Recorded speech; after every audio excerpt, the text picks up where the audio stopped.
laga soo bilaabo abbaara 10kii habeenimo ee xalay ilaa duqaynta ay ka dhacaysay waxaa kulan gaara lahaa golaha wasiirada ee Israa'iil.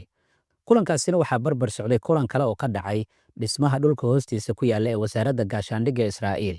Waxaa halkaasi ku sugnaa ra'iisul wasaare Netanyahu, wasiirka gaashaandhigga iyo xubno kale, kuwaasoo iyagana shahada kala socday jawaabta dowladda Maraykanka iyo burburinta xarumaha nuclear-ka ee dowladda Iiraan.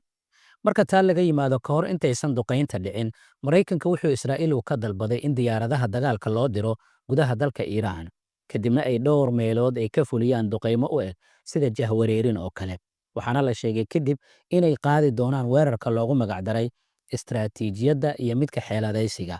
Waxay ku bartilmaameedsadeen goobo cayiman oo la doonayay inay qayb ay ka noqdaan jahwareerinta ciidamada dowladda Iiraan iyo nidaam difaaciyeedkooda. Kadibna waxaa xigay in la amro heegan buuxa in la geliyo guud ahaan Israa'iil iyo ciidankeeda cirka. Kadib waxaa xigtay in heegan buuxa la geliyo ciidamada cirka ee Israa'iil si ay kaga jawaabaan haddii jawaab degdeg ah isla habeennimada ay bixiyaan Iiraaniyiinta. Waxaa la xiray hawada oo fariimo ayaa lala wadaaday qaybaha kala duwan ee diyaaradaha, xitaa hadday noqon lahaayeen kuwa helikobtarada ee ciidamada amniga. Kadib markii sidaasi heegan buuxa loo galay, waxaa la dhaqaajiyay diyaaradihii dagaalka nooca B2 la yiraahdo oo Maraykanka uu leeyahay si ay howlgalkaasi u fuliyaan. In cabbaara markii hawada ay ku jireen, waxay gebi ahaanba ay xireen raadeerkoodii, maadaama raadeerka ay ka dhuman karaan diyaaradahan.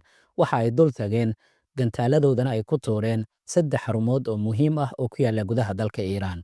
Wararka kalena waxay sheegayaan inta duqaynta diyaaradaha B2 ee Maraykanka ay wadeen in la bartilmaameedsaday ilaa 15 xarumood oo la tuhmayo in Iiraan iyo barnaamijkeeda nuclear-ka ugu yaraan ay ka socdeen.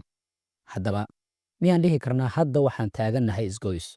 Waxaa xaqiiqo ah wixii xalay dhacay inay ina keeneen isgoys oo laba waddo leh, mid kastaana aan arki doonno waxa inaga horreeya. Waxaa isweydiin mudan, halkee ayaan aadaynaa? Ma waxa inoo soo dhammaaday qaybtii hore ee dagaalka oo waxaan u gudbaynaa qaybta labaad ee dagaalka?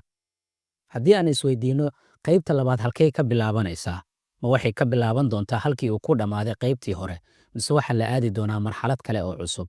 Tusaale ahaan, ma waxaan gelaynaa dagaal xaqiiqi ah oo toos u dhex mara Maraykanka iyo sidoo kale Iiraan, oo Iiraaniyiintu waxay bartilmaameedsan doonaan danaha Maraykanka ee gobolka, kadibna Maraykanka ayaa caroon doona oo jawaabi doona, kaasoo noqon doona dagaalka xaqiiqiga ah ee labada dowladood dhex maraya. Mise waxaan aadaynaa miiska wadahadalka?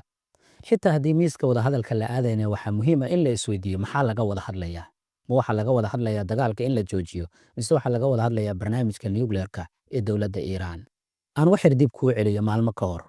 Wasiirka arrimaha dibadda ee dowladda Iiraan Abbas Araghchi markii uu ka qayb galay shirkii ka dhacay magaalada Geneva ee dalka Switzerland oo uu la yeeshay wasiirada arrimaha dibadda ee Jarmalka, Faransiiska iyo Ingiriiska, waxay warbaahinta weydiisay kulanka dabadii miyaad aadi doontaan wada hadal?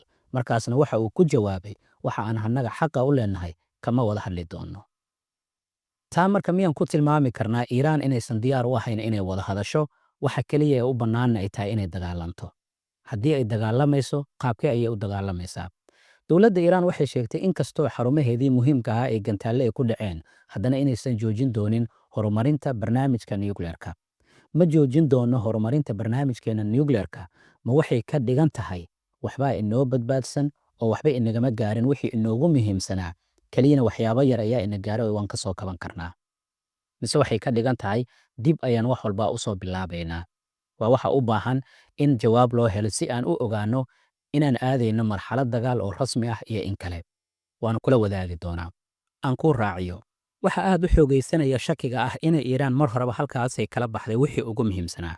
Sawirada dhanka satellite-kana waxay muujinayaan in 19kii bishan ilaa 20kii bishan ay Iiraan kala baxday wax kasta oo muhiim ahaa oo xarumaha nuclear-ka yaalay. Haddii aad xasuusataanna waan idinla wadaagay mas'uuliyiin dowladda Iiraan ka tirsan inay yiraahdeen halkaas waxba inooma yaalaan, meel amni ah ayaan waxaynii geysanay.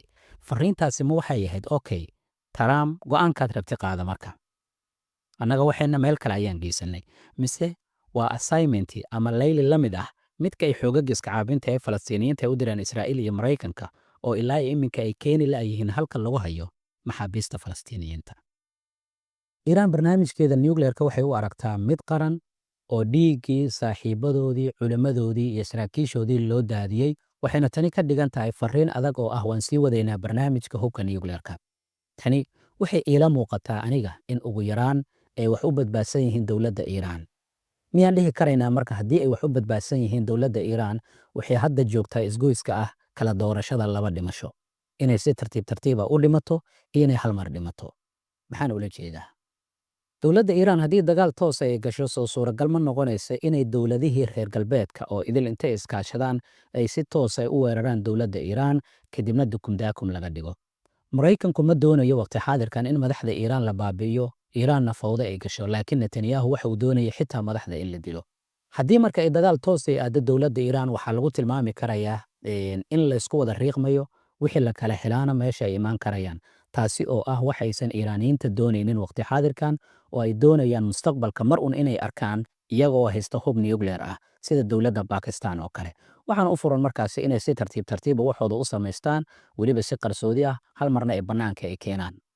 Arrinta labaad ee marka Iiraan waxay ogolaan doontaa in si tartiib tartiiba loo dilo aan kula wadaago tusaalooyin cad.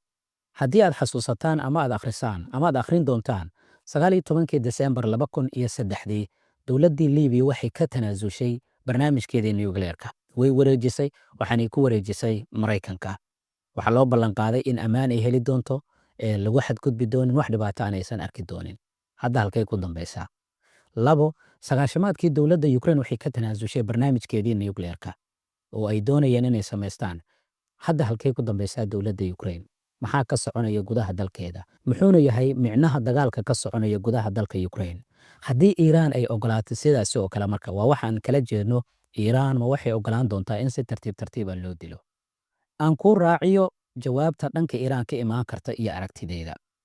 Marka hore waxaan kula wadaagayaa Iiraan inaysan ku degdegi doonin jawaab ay bixiso waqti xaadirkan. Jawaabta Iiraan waxay noqon doontaa ugu yaraan mid soo daahda hadiiba ay jawaabayso. Annagoo aan eegi doono qayb kasta iyo jawaabta ay bixin karto dowladda Iiraan iyo jawaabtaasi waxa keenaya in la bixiyo. Iiraan marka si ay u jawaabto waxay u baahan tahay qiimeyn inay samayso. Waxa la qiimeyn doonaa gantaaladii dowladda Maraykanka goobihii ay ku dhaceen iyo dhibaatadii ay geysteen. Haddii marka gantaaladaasi dhibaatada ay geysteen ay noqdaan kuwo aad u halis badan, yacni ugu yaraan dhaawacaya hadafkii dowladda Iiraan, Iiraan waxay bixin doontaa jawaab aad u culus. Waxaa haddana jawaabteeda ay noqon kartaa laba qaab. In ay aargudasho la mid ah tii lagu sameeyey ay samayso iyo inay dagaalka ballaariso. Aargudasho la mid ah waxay ka dhigan tahay inay bartilmaamaysato xarunta Daimono iyo xarumaha kale ee nuclearka ee Israa'iil, taasoo ka dhigan in ciyaartu ay barbara ay tahay. Laakiin haddii wadada kale ay qaado, dagaalka faraha ayuu ka bixi doonaa, waana midda ah inay bartilmaamaysato danaha Maraykanka ee gobolka, sida saldhigyadiisa ku yaala Bariga Dhexe, maraakiibtiisa gobolka ku sugan iyo ciidanka ka jooga Ciraaq, Suuriya iyo meelo kaleba. Haddii jawaabta qiimeynta u soo baxda ay noqoto marka inaan wax weyn la gaarsiinin oo kaliya ilmuhu aysan waxba gaarin hooyada xagatin ay gaartay, waxay Iiraan samayn doontaa maanta iyo maalmaha soo socdaba in ay Israa'iil ay gantaalo badan ay ku weerarto si ay u muujiyaan awooddooda iyo in ugu dambeyn ay yiraahdaan wax weyn inama gaarin, sidaa daraaddeedna waan ka soo kabanaynaa danaha Maraykankana waxbaan gaarsiin doonaa. Waxaa markaasi kadib suuragal ah in la kiciyo kooxaha dowladda Iiraan ay taageerto ee ku sugan Ciraaq iyo Yemen, kadibna iyagana dhankooda ay bartilmaamaysadaan danaha Maraykanka. Waa haddii aysan gaarin jug aad u weyn.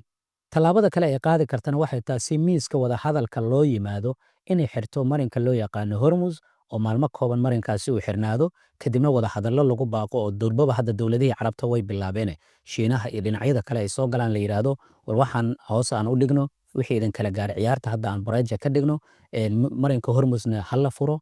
Iiraaniyiintana sidaasi miiska wada hadalka lagu keeno.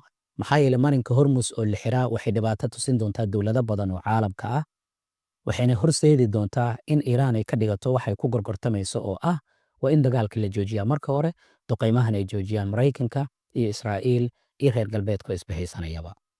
Waxaa jira marka qaab kale oo labada qaab ee aan kuu sheegay ka duwan oo Iiraan ay jawaab u bixin karto weliba mid aad u adag ah. Waa inay isdabaaliyaan 6 bil ama sanadka soo socda, kadibna kooxaha ay taageerta jug la yaqaano ay gaarsiiyaan danaha Maraykanka ee gobolka oo ay yiraahdaan annaga ma aha laakiin waan doonaynay in waxyeello intaa la eg idin soo gaarto. Waa scenario inta badan falanqeeyaashu aysan hadal hayn laakiin la rumaysan yahay inay noqon karto dharbaaxo jawaab adag gaarsiisa Maraykanka, Iiraaniyiintana ay ku farxi karaan.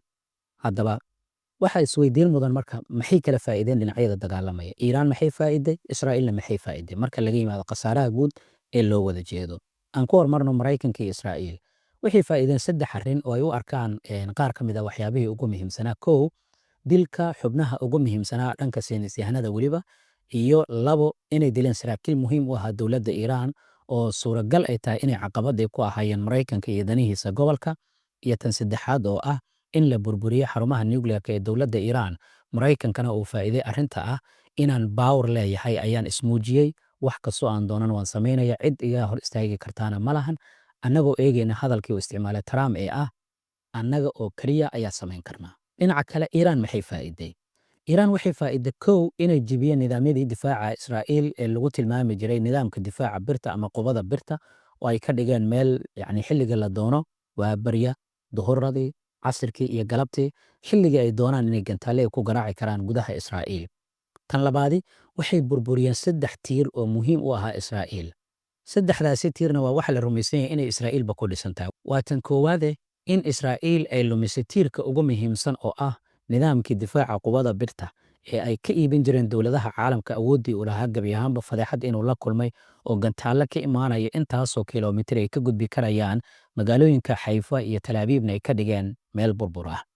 Waa tan labaade in dadka wixii lagu soo xirigelin jiray gebi ahaanba meesha ay ka baxday oo ah meel amni ah, ciidanka ayaa idin difaacaya, meel canshuur dhaaf ayaad helaysaan, raaxa ayaad ugu noolaanaysaan gudaha Israa'iil. Taana daaqadda ayay ka baxday, waxaana daliil u ah in kumanaan kun oo Israa'iiliyiin ah ay ka barakacayeen gudaha Israa'iil tan iyo dagaalka markii uu bilowday. Iyo tan saddexaad oo ah tiirka ay ku dhisan tahay Israa'iil oo awoodda sirdoonka Israa'iil. Oo waxaad moodaa Iiraan in xitaa gantaaladeeda inta ugu badan ay ku dhaceen bartilmaameedyo ay hore u soo cayimeen ka hor intaysan soo dirin, iyo inay juqraafi ahaan xitaa si weyn u kala yaqaanaan dhulka Israa'iil, xaafadaha, deegaanada, xarumaha ciidanka halka ay ku yaalaan iyo goob kasta, sidaasna ay ku bartilmaameysanayeen kana dhigan in awooddoodii sirdoonkana la dhex galay. Waana waxay soo bilaabeen xoogagga iska caabinta ee Xamaas 7 Oktoobar iyagana ay dhammaystireen. Arrinta kale ugu daranna waxay tahay inay bannaanka keeneen mar kale laba wajiileynta Maraykanka oo uu ku yiri waan wada hadlaynaa, laakiin axaddii la wada hadli lahaa jimcihii ka horreeyey dagaal lagu bilaabay Iiraan. Kadibna uu yiri toddobaadyo ayaan arrintan ka soo fikirayaa, maalmo gudahooda haddana jawaab kale uu qaaday. Dhinacna uu ka leeyahay wada hadal ayaan doonayaa, dhinaca kalena uu hubkiisii geynaya gudaha Israa'iil, taasi oo bannaanka keentay si cad weliba laba wajiileynta Maraykanka. Intaasi waa aragtidayda iyo dhammaan macluumaadyadii soo kordhay. Maanta Iiraan wixii ay samaysay miyaan ku tilmaami karaynaa jawaab? Inkastoo gantaallo badan ay tuureen, haddana marnaba ma noqon karto jawaabta weerarkii ka dhacay xarumaha nuclearka ee dowladda Iiraan. Aragtidaada nala wadaag, waad mahadsan tahay, ma doonayo inaan fikirkaada bedelo, laakiin waxaan kula wadaagayaa akhrinta waxyaabihii aan ka baranay intii aan ku dhex jirnay guud ahaan gobolka iyo xasradaha ka jira iyo waxa muuqanaya. Aragtidaada nala wadaag, waad mahadsan tahay. Nabadgelyo, ammaana Allah. Wassalaamu calaykum waraxmatullaahi wabarakaatuh. Intaanan soo gabagabeynin aan kula wadaago wararkii ugu dambeeyey. Iiraan mawjado gantaalle ayay maanta mar kale waxay ku weerartay magaalooyin dhowr oo ku yaala gudaha Israa'iil. Waxaana gantaaladan ay yimaadeen saacadoon kadib markii Maraykanka uu duqeeyay 3 xarumood ee nuclearka ugu muhiimsan ee dowladda Iiraan. Gantaalada qaar ayaa waxaa la sheegay inay ku dhaceen magaalada Tel Aviib, magaalada Xayfa, magaalada Neziona iyo koonfurta magaalada Tel Aviib. Israa'iil waxay leedahay tirada dadkii dhintay tan iyo markii dagaalka uu bilowday ayaa sii kordhaya oo 27 ruux ayaa inaga dhimatay bay yiraahdeen. Waxaa sidoo kale ay sheegeen 2 ruux oo xaaladooda ay aad u daran tahay in la dhigay isbitaalka lagu magacaabay Ichilov oo ku yaala magaalada Tel Aviib, kuwaasoo maanta dhaawacyo halis ay gaareen kadib markii gantaalada Iiraan ay ku dhaceen deegaano dhowr ah. Seeriga digniinta ayaa isqabsaday meelo badan oo gudaha Israa'iil ah, waxaana dadka loogu baaqay inaysan ka soo bixin dhismaha dhulka hoostiisa, taasoo ilaa iminka ay ku jiraan tani dagaalka markii uu bilowday. Warbaahinta Israa'iilna waxay leedahay ku dhowaad 20 ruux ayaa suuragal ah in ay ku dhex jiraan burburka dhismayaasha xaafadda Neziona lagu magacaabo. Xaafaddan waxay dhacdaa koonfurta magaalada Tel Aviib oo caasimadda ah. Dhinaca iyo magaalada Xayfana waxaa la soo diiwaan geliyey inay gantaalada ay ku dhaceen qaar ka mid ah xarumaha muhiimka ah ee ku yaala magaalada Xayfa. Jawaabta ay dowladda Iiraan ay ka bixin karto weerarkii ka yimid dhanka iyo Maraykanka ayaa ah midda la wada sugayo. Adigoo ku salaynaya marka macluumaadka aan halkan kula wadaagay, jawaabtee ugu habboon baad is leedahay in dowladda Iiraan ay ka bixiso weerarkii xarumaha nuclearka ee Maraykanka uu fuliyey.